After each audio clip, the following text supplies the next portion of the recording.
Om Sthapakaya cha dharmasya sarvadharma swarupine avatara varishtaya Ramakrishnaya te namaha.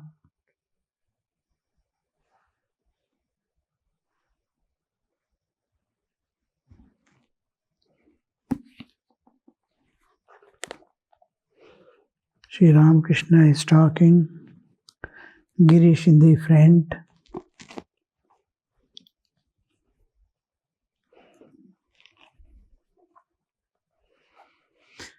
Everything happens by the will of God. Sri Ramakrishna is telling, everything happens by the will of God.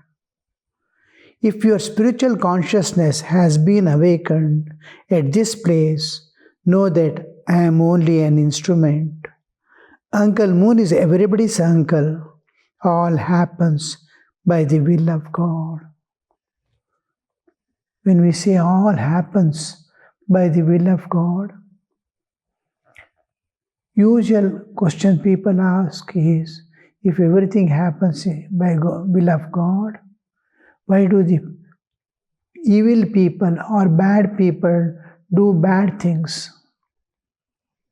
Does God will that a person must do bad things in this world, harm others, kill others? Should he do?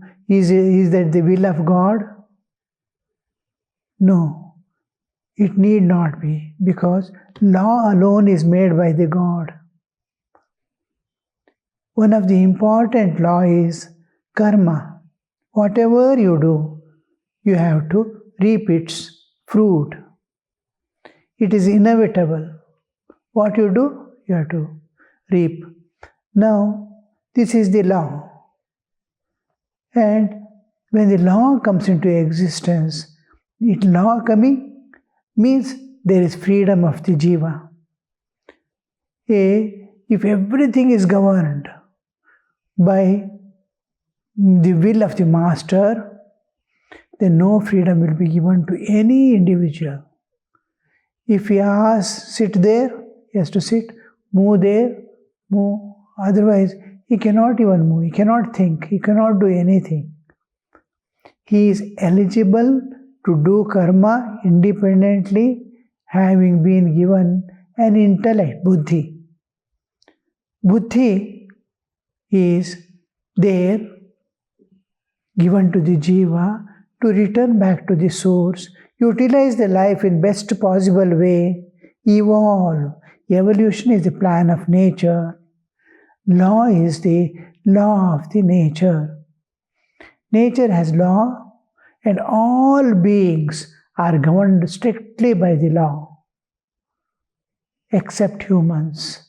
For all other beings, intelligence is given only to the extent of its protection, to some extent. Everything is governed by the nature. Like we sleep, it is by nature's direction. We wake up, we cannot sleep, we cannot enter inside. Nature takes us. And we cannot come out because we do not know.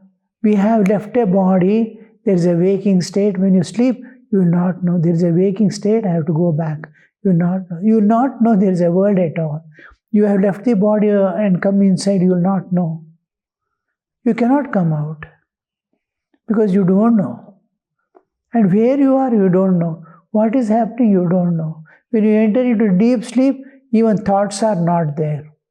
In dream state, at least, mind is continuing. In deep sleep, it is not there. Mind is continuing in the dream state, dream is continuing, but man has no control over himself. He cannot come out. He can be taken, all conveniences to sleep, dim light and all that, what he needs to sleep, or exhaustion. With that he sleeps off. There is condition of sleeping. And you cannot create it. Maximum you can do is give all comforts to see that we enter into sleep. If it is not there, you will not be able to sleep also. And when you wake up, you will not be waking up at your will. Now, this is completely governed by nature. Like that, animals are governed totally by nature.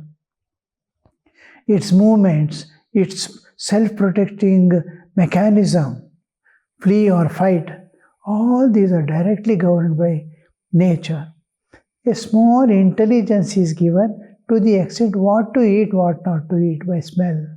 The smell and not to eat or to eat is also governed by nature. It is instinctive. It is instinct. Fighting also is instinct. All actions are instinct. Not ego, neither ego is there, nor intelligence is used. Therefore, there is no karmic bondage. He doesn't know he is doer. Humans alone know I am doing. As long as that ego remains in humans, that I am doing, I am going, I am eating, when it dissociates from the body little by little, as if he is sleeping. When he sleeps, he is totally free from body. He doesn't have a body at all. He has left the body and come inside. He is withdrawn from the bodily existence. Like that, can you be in waking state just a witness without ego? In dream, there is no ego that says, I am this body, these things are mine. It's not there. Suppose you do anything in sleep, it will not become a karma because ego is not there. Suppose you happen to kick someone in dream, it will not. Actually, man is sitting by the side, unknowingly you are rolling in sleep and you give a kick, it will not become karma. In physical level it is happening. Not, you are not kicking a dream person in dream. Then it will never happen. But waking state of the other person, you are in the sleep when you kick. Then also it doesn't. You are also in waking state. You have the understanding, I am doing. Ego comes immediately, it will become a karma, action. So this animal, whole thing, human is governed by law. Now, law of karma is there to give you the fruit of action. In animals, there is no fresh actions. The past actions will give the fruit, sukha, dukkha, and go away. New karmas are not created. Suppose a dog bites, it will not become a karma. Though it is awake, but because of lack of ego. So also enlightened soul do not have ego. Because they see divine within, divine everywhere. One has become many, he is experiencing. So there is no two at all. So he doesn't become karma. He is free from karmic cycle. He has transcended that karmic cycle and gone away. This is coming out of the nature. This is what we are trying, all are trying to become eternal. We want to enter into eternal peace, eternal love, eternal bliss. That is how we have to transcend this nature and go beyond. Then only you get the total freedom and it's called mukti. Till then, you are bound by the law. So, he has created, once he does an action, like a child, once it eats sweets, it is after that. It creates a tendency, a vehicle, if you start running, you can see it has already gained momentum.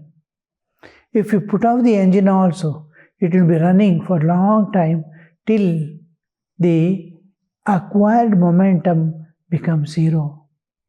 This is called vasana. I have acquired so many tendencies. Somebody hit me, I too hit him.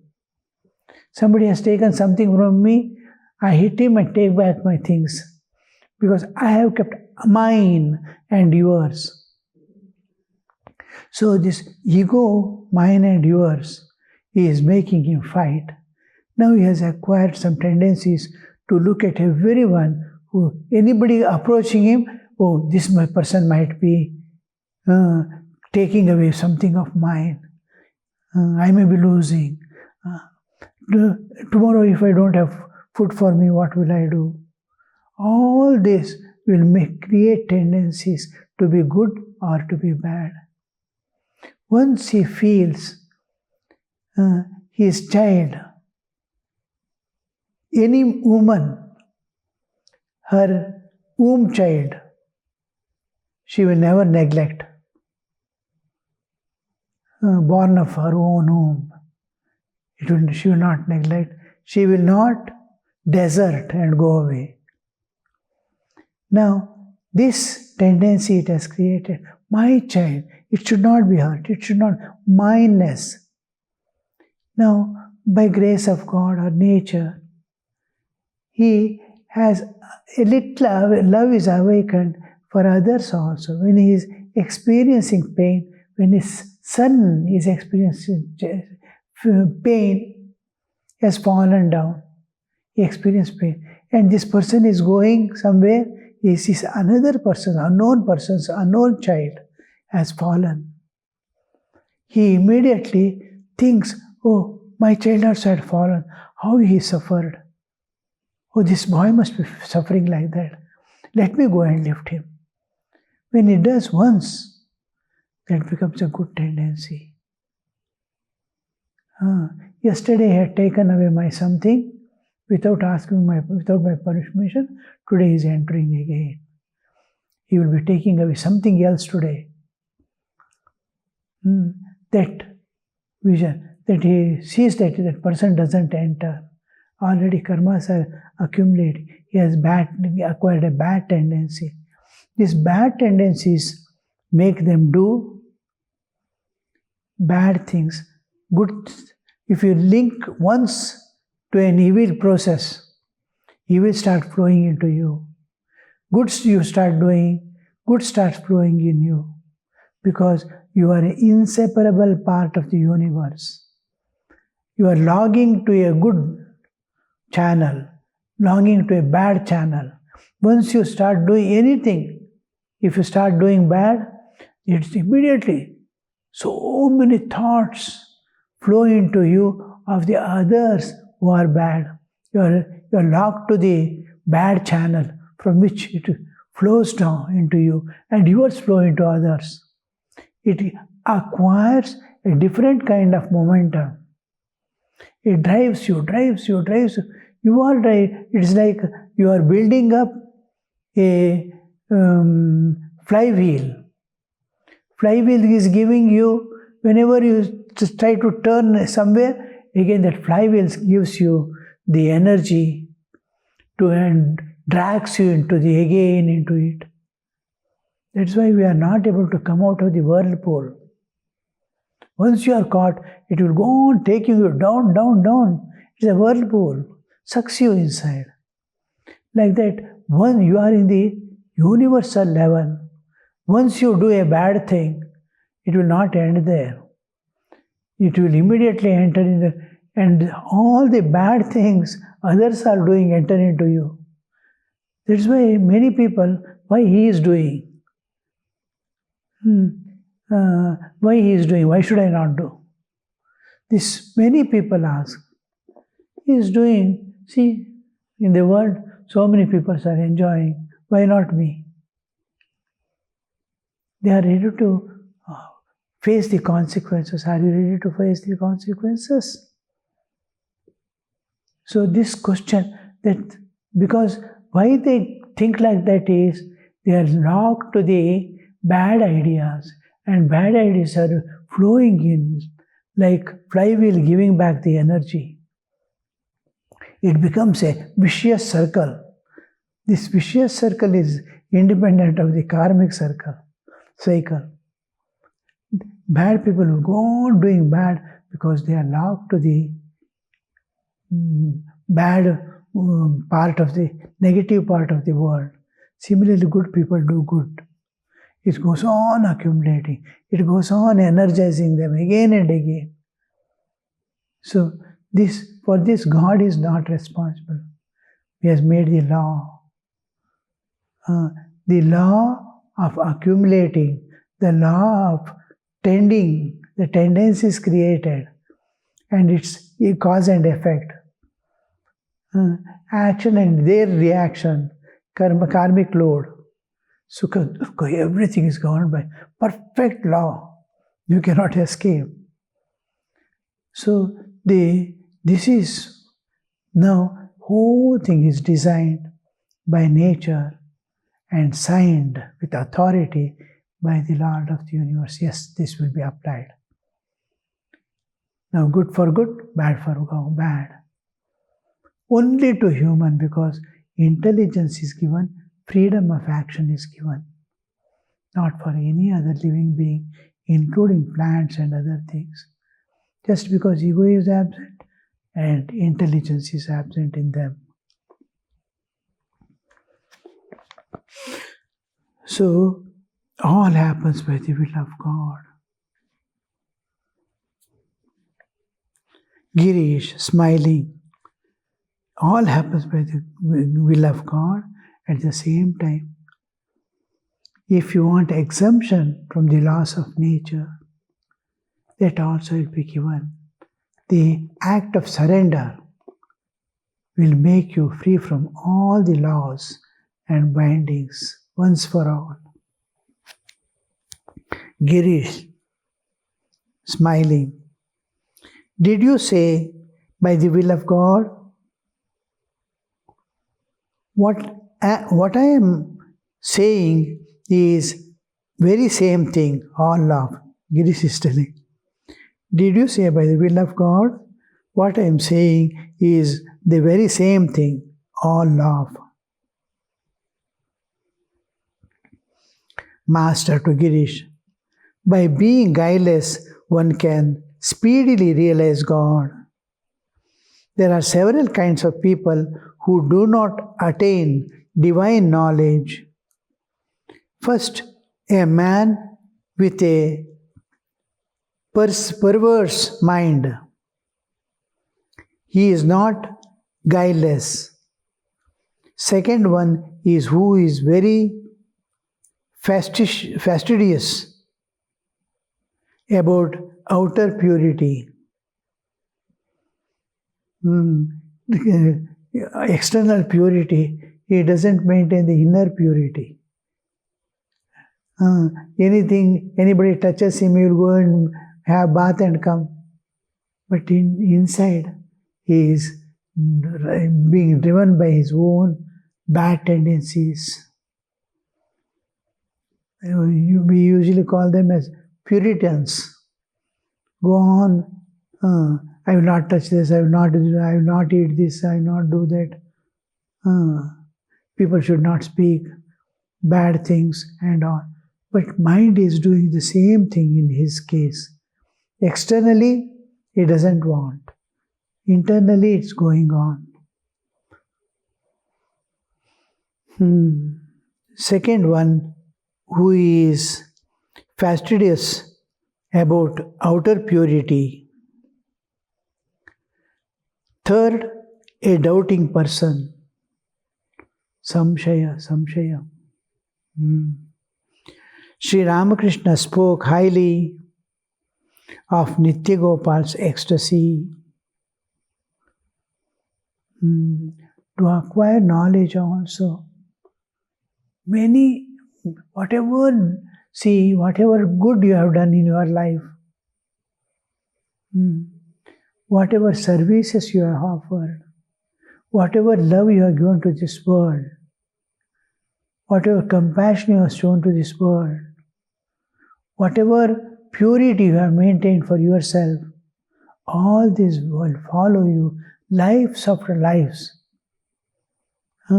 keeping you in safe place, in safe way. These are the qualities of an enlightened soul.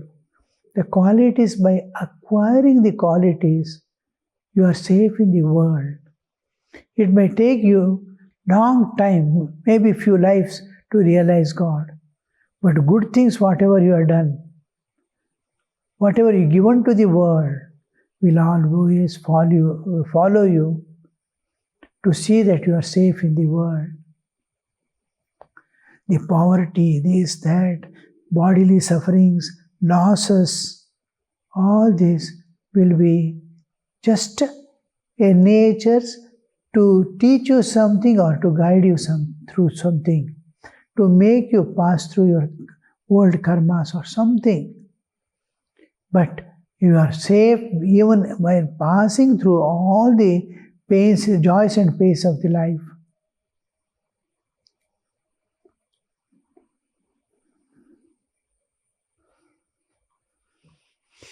Sri Ramakrishna spoke highly of Nitya Gopal's ecstasy. Another subject is coming.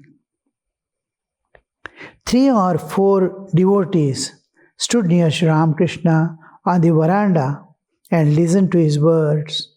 Master is there. About the exalted state of the Paramahamsa. The Master said, a Paramahamsa is always conscious that God alone is real and all else is illusory. This we have to contemplate again and again. How many times? Otherwise we'll be valuing only this. Doubt in the mind and all this. A person should not doubt himself. Or because he wants to take a particular path, he should not manipulate things to make him eligible for. Eligibility is different. You are eligible by your own nature and actions, not by words that you use. Words are extremely outer thing. I am presenting it myself to the others. He is very careful how the people will think about him. But inside, what is there, we do not understand. So, just to please others, just to keep the contact with the others, he expresses through words so many things which he is not. So, one of the things he has got doubt and he wants to do or not to do, he has got doubts, so he is trying to manipulate the things. This is called Sri Ramakrishna, in the heart, thieving from the heart, his own heart, concealment. It's called hypocrisy.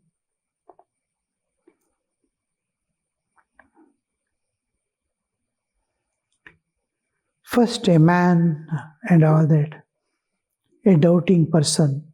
Third, a doubting person. Sri Ramakrishna spoke. 4 people stood near Sri Ramakrishna on the veranda and listened to his words about the exalted state of Paramahamsa. The Master said, a Paramahamsa is always conscious of the God alone and all else illusory. This is an important practice for every sadhaka. God alone is real and all else is. The day of death, you imagine. The day when you are going to leave the body and part. You are going to leave the body and part. Nobody is there to come with you. Nobody is there to guide you. No knowledge of the where I am going is there. I am leaving the body. Last moments of the death has come. How will be your state? Everything is dropping away. Body also is dropping away. All properties, relatives, what all I kept as mine, name, fame, power, everything is going to be lost forever.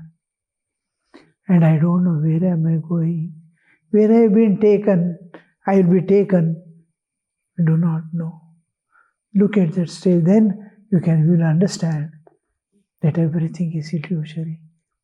What all I did, what all I thought to acquire and preserve in this world, people's appreciation, name and fame, all that which you acquired will be, oh, it was all waste of time and energy. How much time and energy I spent on presenting myself in a good way in this world. Now everything, there, illusion, it was illusory. Illusion and delusion. So, world is illusory. It is presenting itself to be real. Illusory is the unreal made to be seen as real. Illusory. Delusion is your error. You are seeing a thing wrongly. A thing is presented in such a way you believe it to be right, but it is wrong. Is illusion. Illusion is wrong, error in presentation, not by observation. Marichika. In desert, we find mirage. Mirage, actually you are seeing water there. When you go there, you will understand water is not there. It is a dream, appears to be real, but is no more real.